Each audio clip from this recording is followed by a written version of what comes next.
तो कल आपने नासिकोदरोष्ठ जंघा दंत कर्ण श्रृंगाच इस सूत्र को पढ़ा था। तुंगनासिकी तुंगनाशिका ये बनते हैं विकल्प से। वृत्तिकार का मत पढ़ा था। वृत्तिकार का मत है अंग गात्र और कंठ से भी वो वैकल्पिक नीस चाहते हैं। इस विषय में भट्टोजी दीक्षित जी ने जो कहा कि भाष्यानुक्तत्वात् अप्रमाणमिति प्रामाणिकाः, दोनों प्रकार के मत को उन्होंने ऐसे बताया। कुछ वार्तिक पढ़े थे, कुछ शब्द से भी सुपुच्छी सुपुच्छा ये बनेंगे। इनसे नित्य ङीस होगा कवरमणि विष और सर से। और उपमानात् पक्षात और पुक्षाच, उपमान पूर्व पद हो तो फिर पक्ष और पुच्छ ये दो शब्दों से भी नित्य ही ङीस कर देते हैं। और आइए आज पढ़ते हैं न क्रोडादि बहुवचः।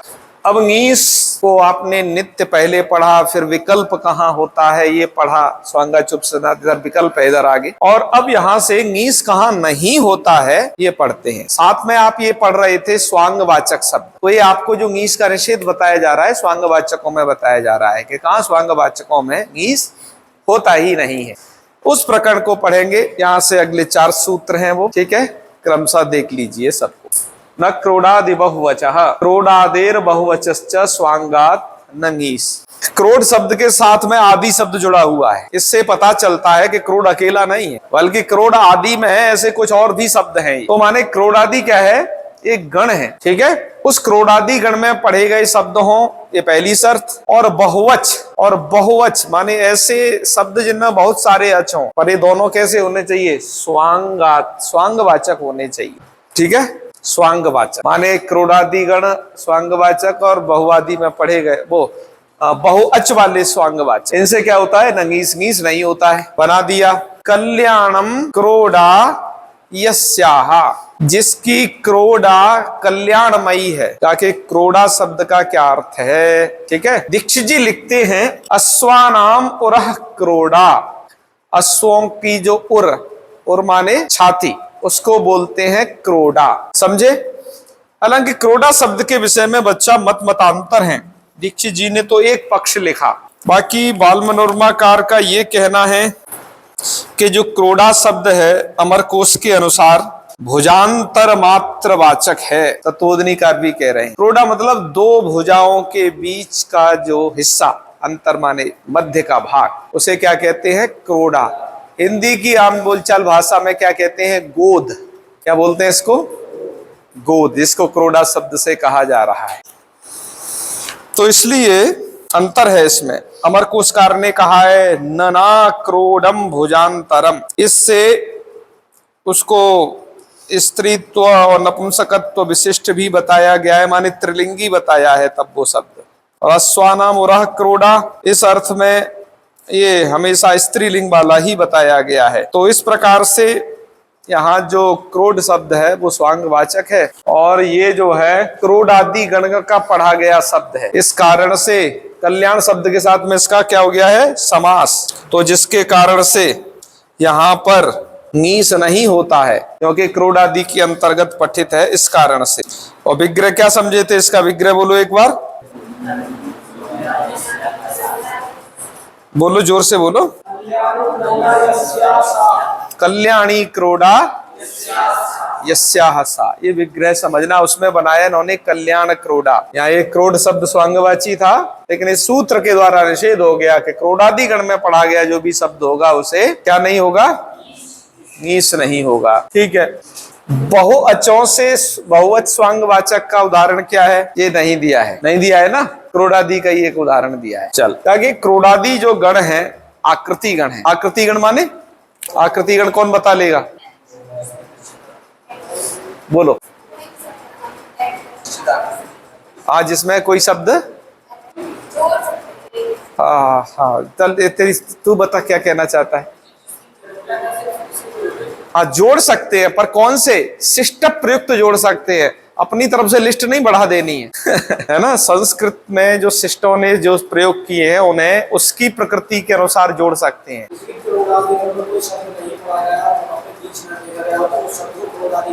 ये सही व्याख्या है, क्योंकि आकृति गण अलग अलग हैं, वो अलग अलग प्रसंग में है। यहाँ पर जिस आकृति गण का प्रसंग है वो ङीस निषेध का है। तुम जिस स्वांगवाचक शब्द में उपसर्जन हो वहां ङीस देखो, है ना, क्या देखो वहां, ङीस न देखो, तो समझ लेना कि शायद ये क्रोडादि मान करके निषेध हो गया। क्योंकि एक उदाहरण तो दे दिया यहाँ कल्याण क्रोडा, जैसे अब दूसरा उदाहरण दे दिया सुजघना। अब ये सुजघना शब्द, ये जघन शब्द जो उरु भाग के लिए प्रयोग हुआ है सुशोभने जंघे यस्याह, इस विग्रह में अब ये शब्द तो स्वांगवाचक है लेकिन सुजघना प्रयोग होता है, सुजघनी नहीं बनता है। तो लोगों ने अनुमान लगाया बाद में कि ये तो क्रोडादि में मान लो, क्योंकि ङीस नहीं हुआ है। स्वांगवाचक होते हुए भी ङीस ना हो और वो शब्द उपसर्जन हो, माने किसी के साथ समास हो गया हो, तभी आप समझ लेना कि यहाँ पर ये क्रोडादि में पढ़ा गया है। ठीक है, तो चल इसकी व्याख्या समाप्त हुई। दूसरा सूत्र फिर निषेध है, सह नय विद्यमान पूर्वाच्य। इसमें 3 पद हैं, सह 3 पद नहीं, मतलब 3 चीजों से ये निषेध करता है। यदि सह शब्द पूर्व में होगा, नए पूर्व में होगा या विद्यमान पूर्व में होगा। इसलिए मूलकार ने लिखा सहेत्यादि त्रिक पूर्वान ङीस, सह इत्यादि यदि त्रिक पूर्व में रहेगा, त्रिक मतलब ये 3 शब्द, तो तब भी ङीस नहीं होता है। जैसे देखिए, जैसे सकेसा, सकेसा में क्या है, पहले सह शब्द है, विग्रह अवस्था देखो इसकी, सकेसा की विग्रह क्या की गई है, सह केसा, इसका अर्थ क्या होगा, केसों से युक्त, सह केसा यस्य, सह को हो जाता है स भाव, सह के स्थान पर स, तो जिससे बन गया क्या, सकेसा, जान गए। तो यहाँ ये सह पूर्व में है इसलिए ङीस नहीं हुआ। और केस शब्द स्वांगवाची है, देख लो इधर, अकेसा यहाँ नए समास होने के कारण है, तो नए का ना, तो इसलिए यहाँ पर ये बना। और विद्यमान नाशिका, विद्यमाना नाशिका यस्या, यहाँ पर विद्यमान शब्द पूर्व में है, तो एक जगह सह पूर्व में, दूसरी जगह नए पूर्व में, तीसरी जगह विद्यमान पूर्व का मतलब है यहाँ पर विद्यमान शब्द पूर्व में हो। विद्यमान शब्द यहाँ स्वरूप परक है, जब विद्यमान शब्द पूर्व में हो तब भी यहाँ पर ङीस नहीं होता है। तो थोड़ा प्रश्न मुझे आया, सकेसा में तो ङीस नहीं होता, लेकिन सुकेसी में हो जाएगा क्या नहीं, सुकेसी या सुकेसा, विचार करो। सह और सु में अंतर है, सह केसा का तो सकेसा बनेगा, यहाँ पर सह शब्द है, लेकिन सुकेसा सुकेसी बनेंगे कि नहीं, क्योंकि वहां पर तो सु पूर्व में है, वो सह नहीं है, तो बन जाएंगे क्या नहीं। हाँ, भले सुशोभनौ सुशोभना केशा यस्या,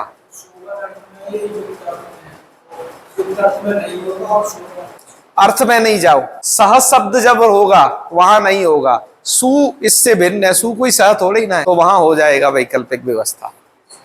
जाने अगला देख ले अब, नख मुखात संज्ञायाम ङीस न स्यात्। नख और मुख वाचक जो ये शब्द हैं वो नख मुख शब्द, डायरेक्ट इन्हीं को ले लो। नख मुख जो शब्द हैं इनसे संज्ञा अर्थ में, माने जब ये उपसर्जन हो, माने समास हो गया हो इनका किसी के साथ, और ये स्वांगवाचक हैं ये शब्द, ठीक है, नख और मुख क्या है, स्वांगवाचक है, तो इनसे ङीस नहीं होता। पर ये ङीस का जो निषेध किया गया वो संज्ञा में किया गया, ठीक है। यदि संज्ञा माने किसी का नाम है तब ये निषेध है। जैसे शूर्पणखा बनाया, क्या बनाया, शूर्पणखा माने, शूर्पणखा का अर्थ बताओ जो यहाँ संज्ञा अर्थ में बनाया है, बोलो जल्दी, राक्षसी। शूर्पणखा माने किसी की संज्ञा है और वो एक बहुत ही फेमस राक्षसी है, ठीक है। यहां शूर्पणखा उसे नहीं कहा जा रहा है जिसके सूप की तरह नाखून है। सूर्प जानते हो, सूर्प क्या होता है, चावल वगैरह फटकते हैं, इतने बड़े बड़े कोई नाखून रखाले स्त्री, उसको शूर्पणखा नहीं बोला जाएगा, क्योंकि ङीस का निषेध संज्ञा अर्थ में है। जब राक्षसी के लिए प्रयुक्त हुआ है तो शूर्पणखा, और जब कोई वास्तव में ही वैसे नाखून रखा ले तो निषेध संज्ञा में होता है। यदि यौगिक है, ऐसा वास्तविक है यदि, तब वहां पर बनेगा शूर्पणखी। अंतर समझना दोनों में। लोक में बड़ा इधर उधर व्यवहार होता है, ये लड़कियों को भी कह देते हैं शूर्पणखा, सूप जैसे नाखून देख करके। पर नख मुखात संज्ञायाम से पता चलता है संज्ञा अर्थ में ही ङीस निषेध है, संज्ञा अर्थ नहीं है। माने उसकी तो नाम कुछ और है ना लड़की का, बस उसने सूप जैसे नाखून रखा लिए हैं, इस कारण से उसे फिर शूर्पणखी बोला जाएगा ना कि शूर्पणखा। बात समझ में आई। तो नख शब्द और मुख शब्द, दूसरा शब्द इसमें पढ़ा गया, तो ये भी शब्द जो उपसर्जन हो, माने किसी के साथ समास हो चुका हो, और तो इससे भी ङीस का निषेध हो जाता है संज्ञा अर्थ में। गौरमुखा का मतलब किसी का नाम है ये जो कि गौरमुखा है, ठीक है। और वास्तव में यदि जिसका गौरमुख है यौगिक अर्थ में देखेंगे तो उसको तो गौरमुखी बोला जाएगा, माने संज्ञा अर्थ में। ये फेमस है, शूर्पणखा फेमस है, तुम जानते हो। गौरमुखा तुमने कभी सुना नहीं है, हमें भी नहीं पता है कि कौन प्रसिद्ध रही है। थोड़ा पुराणों में, इतिहास में थोड़ा झांक के देखना पड़ेगा गौरमुखा किसके लिए प्रयोग हुआ है, क्योंकि दीपाणिनी जी कह रहे हैं सब संज्ञा अर्थ में ही ङीस निषेध है, अन्यथा तो ङीस होके ही रहेगा। इसलिए इसका जो विग्रह करते हैं शूर्पणखा का, क्या विग्रह किया मुझे अब बताओ। बाल मनोरमाकार कहते हैं इसका विग्रह जो करना चाहिए अस्वपद विग्रह करना चाहिए, क्योंकि जहां पर नित्य होता है ना समास, नित्य समासों का स्वपद विग्रह नहीं होता है, इसलिए वो करते हैं शूर्पाणि इव, माने कररुहौ यस्याः। शूर्पाणि व नखानी यस्या की बजाय नखपद मत बोलो, कररुहौ यस्याः। कररुह किसे कहते हैं उत्तम बताएगा, है कर माने हाथ, उस पर उगने वाले हैं ये है नाखून, इसलिए कररुह किन्हें कहते हैं, नाखून को। तो इसलिए इसका विग्रह जो करना असुपद विग्रह करना, जाने बच्चा, ठीक है। और यहाँ जो है भाई शब्द तो नख है, ये ना इस ना को ना कैसे हुआ है, देखो टीकाकार ने सूत्र लिख दिया है, पूर्व पदार्थ संज्ञायाम अगह। इस सूत्र के द्वारा नत्व कर लेना है। बोलो क्या सूत्र लिखा है, इस सूत्र से णत्व कर लीजिएगा, स्वरूप बन जाएंगे ना। ऐसे ही गौरमुखा का भी अस्वपद विग्रह करना। तत्वोधनीकार इसमें लिखे हैं, कह रहे हैं यदातु सूर्पवत नखानी यस्याः इति योग मात्रम विवक्ष्यते। यदि सूप की तरह नाखून है जिसके, ऐसा योग मात्र मतलब वास्तविक ऐसा है ना, यदि ऐसा लोगे, संज्ञा अर्थ नहीं लोगे, तो वहां पर तुम ना तो ङीस कर पाओगे ना नत्व कर पाओगे। तो सूर्प नखी कहो, नखी भी मत कहो, हमने ना बोल दिया था है ना शायद, वो क्या बोलो, सूर्प नखी इत्याहु, सूर्प नखी ये प्रयोग करो तब। और संज्ञा अर्थ में णत्व भी करो, क्योंकि पूर्व पदार्थ संज्ञायाम अग में संज्ञायाम वहां पर भी है, इसलिए णत्व और ङीस माने ङीस का निषेध और णत्व का विधान, ये दोनों संज्ञा अर्थ में ही होते हैं। समझ गए? तो ये प्रयोग को तैयार कर लेना, ये प्रयोग फंस जाता है, आ जाता है एग्जाम। कह रहे संज्ञायाम किम, आपने ये क्यों कहा कि संज्ञा अर्थ में ही ङीस प्रत्यय निषेध होगा इससे। तो कह रहे हैं ताम्रमुखी कन्या, यहां पर भी मुख शब्द है बाद में, नख मुखात संज्ञायाम में जो कहा है, तो यहां पर निषेध क्यों नहीं होता। कह रहे ये संज्ञा नहीं है, संज्ञा तो माने फेमस रूढ़ होती है, पहले से सिद्ध होती है। ये क्या है, ये यौगिक पक्ष है। यौगिक पक्ष माने ताम्रमुखी कन्या जिसका ताम्र जैसा मुख है, ठीक है। क्या विग्रह इसकी, ताम्रम एवं मुखम यस्याः, ताम्र की तरह, ताम्र जैसा रेड कलर का होता है, वैसे रेड कलर का मुख है जिसका। तो ताम्रमुखी क्या नहीं, वो रियल है, समझे ना। तो उसको कहते हैं हम क्या, यौगिक। वो रूढ़ नहीं है, माने उसका नाम तो कुछ और है। उसके तांबे जैसा मुंह देख करके, माने लाल मुंह देख करके उसे ताम्रमुखी कहा जा रहा है। इन शब्दों को समझ पा रहे हो कि नहीं, जो मैं बार बार कह रहा हूं। जो संज्ञा शब्द होते हैं वो रूढ़ होते हैं और यौगिक शब्द उनसे अलग हैं, ठीक है। उदाहरण के लिए समझो, ऐसे गंगाधर एक शब्द है, क्या शब्द है, गंगाधर शब्द का रूढ़ अर्थ क्या है और यौगिक अर्थ क्या है, ये बताओ। गंगाधर शब्द का यौगिक अर्थ क्या है। यौगिक अर्थ मतलब शब्द किस अर्थ को कह रहा है, गंगाधर शब्द का रियल अर्थ क्या है। शब्दों के दो प्रकार के अर्थ होते हैं, उसमें इसका बताओ। गंगा शब्द का यौगिक अर्थ क्या है, जो गंगा को धारण करे उसे क्या कहलाएंगे, तो भगवान शिव। ये इसका जो है यौगिक अर्थ है, क्या समझे, भगवान शिव ये इसका क्या है, यौगिक अर्थ, जो कि घट रहा है, वो गंगा को धारण करते हैं, ठीक है। अब ऐसे ही इस लड़के का नाम रख दिया हम गंगाधर, जो कभी गंगा जी नहाता नहीं, सर पे रखने की तो दूर छोड़ दो बात, क्या है, गंगा जी नहाता नहीं कभी, और उसको हम कह दें भाई ये गंगाधर है, तो कह देना गंगाधर ये संज्ञा शब्द है जो इसमें रूढ़ है, ये गंगा को कभी कोई धारण वारण करता नहीं है, समझे। इसलिए दोनों को समझिए। यौगिक शब्द, यौगिक शब्दों में क्या है, शब्दों का जो अर्थ है वो घटता है, ठीक है, और जो रूढ़ शब्द होते हैं उनमें उनका अर्थ घटता नहीं है। बात समझ में आई।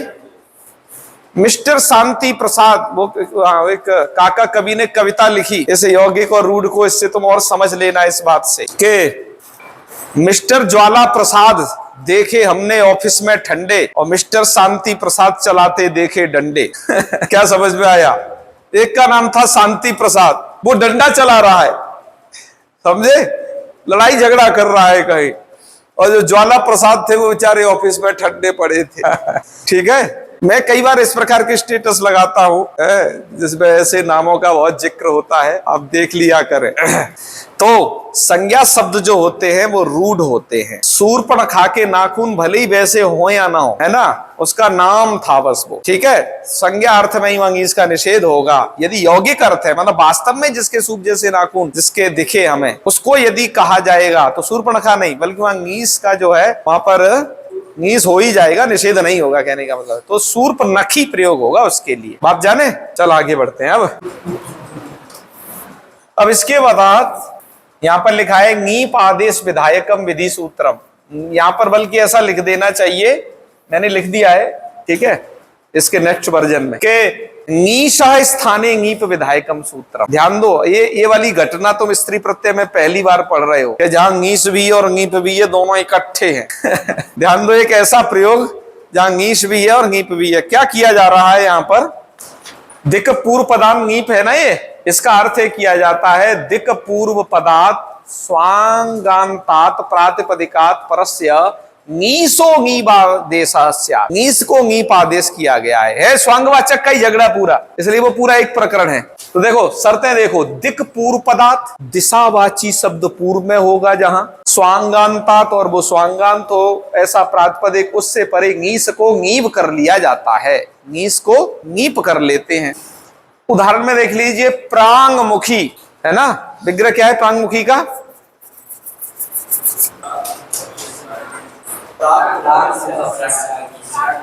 प्रांग मुखो यस्या, जिसका मुख पूर्व की तरफ हो, ठीक है, उसे बोला जाएगा प्रांगमुखी। का क्या हुआ यहां? क्या कि यहां पर तो ङीस हुआ पहले, तो ङीस किससे करेंगे यहां? स्वांगा चुप से ना तो संयोगो पदात, ठीक है, ङीस कर लेंगे, और ङीस के स्थान पर इस सूत्र से ङीप कर दिया, मतलब ङीस गया और ङीप आया, ङीप का भी ई बचना है, और वहां पर क्या हो गया? प्रांगमुखी बन गया। कहने की बात बताओ, ऐसा कर क्यों रहे हो कि ङीस हटा करके ङीप कर रहे हो? ताकि इसका स्वर फल है, माने आद्य उदात्तम पदम, ये पद जो है आदि उदात्त हो जाएगा। आदि उदात्त मतलब प्रा का जो आ है वो उदात्त है, और ङीस करते तो ये नहीं होता है ना, आदि उदात्त फल है।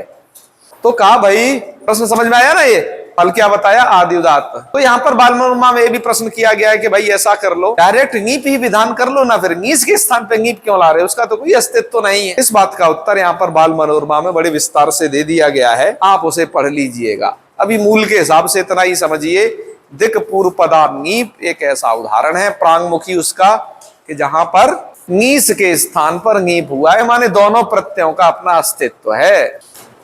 जान पाए कि नहीं?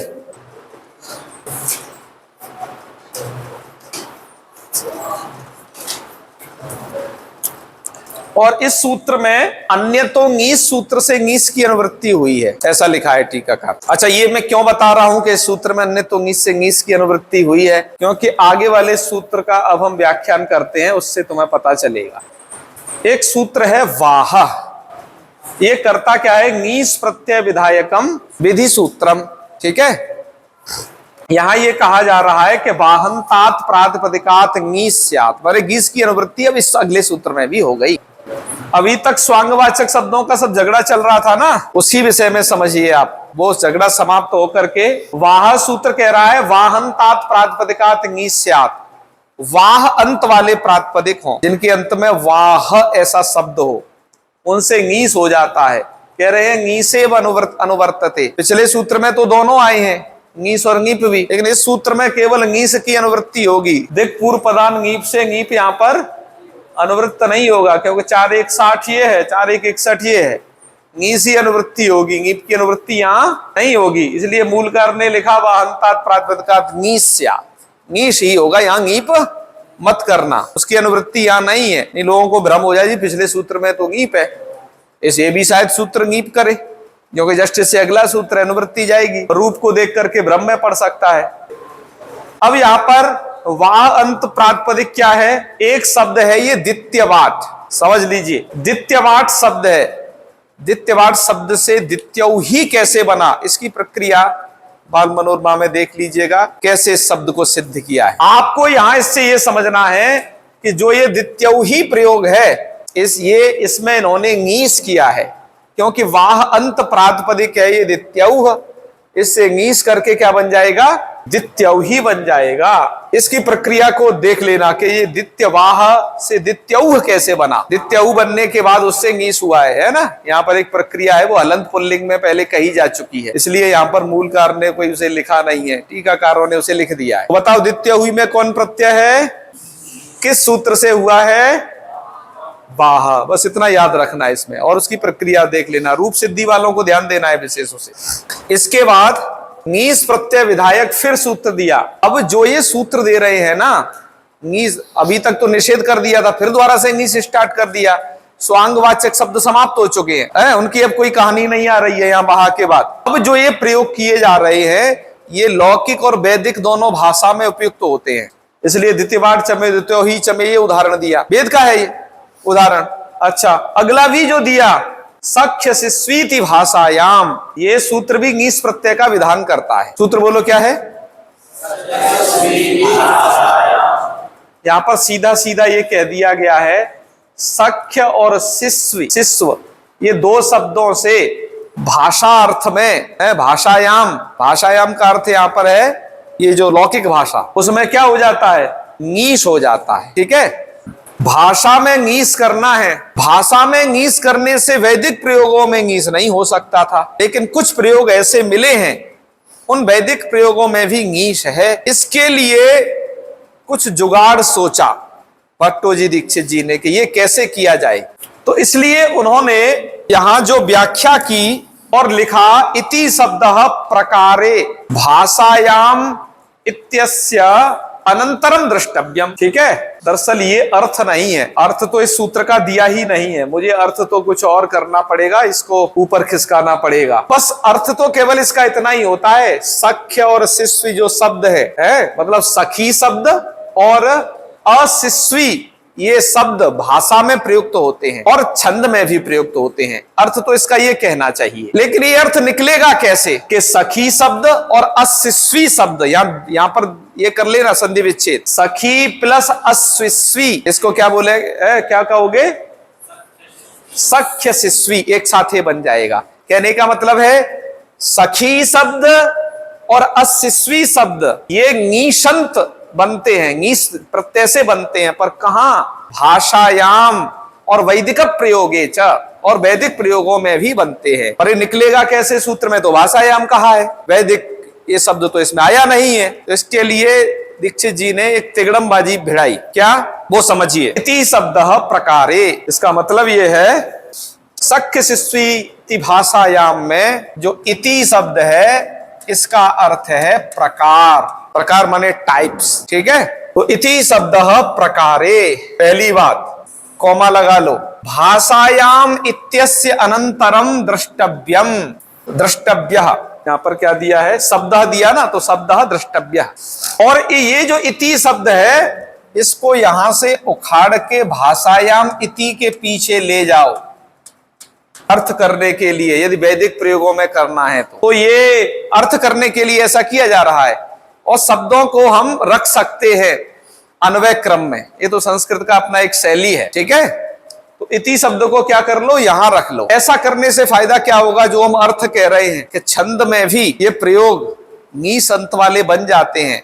सखी और अशिस्वी शब्द भाषा के अलावा छंद माने वैदिक प्रयोगों में भी बन जाती हैं। ये बात सिद्ध करने के लिए ऐसा हम कर रहे हैं। तो क्या किया? सबसे पहले इति शब्द प्रकार अर्थ में है, और दूसरा भाषायाम इत्यस्य अनंतरम द्रष्टव्यः, इसको भाषायाम के अनंतर देखना चाहिए अर्थ करते समय, मतलब इसे यहां समझना चाहिए। तो जिससे क्या होगा कि तेन, पंक्ति बोलना आगे की, तेन छंदस्य अपि क्वचित, जिससे ये होगा कि ये छंद में ही, छंद में भी कहीं कहीं प्रयोग होगा इसका। अशिस्वी पद और सखी शब्दों का प्रयोग कहां हो जाएगा? छंद में देखो, तब अर्थ क्या बनेगा? सखी और अशिस्वी शब्द भाषायाम, इति का अर्थ है प्रकार, ठीक है। इसका मतलब ये होगा कि ये शब्द भाषा में होते हैं, और प्रकार मतलब भाषा के सदृश ही, जैसे लौकिक भाषा में होते हैं। इति शब्द का अर्थ है प्रकार, प्रकार माने सदृश, और उसी की तरह ही कहां हो जाते हैं?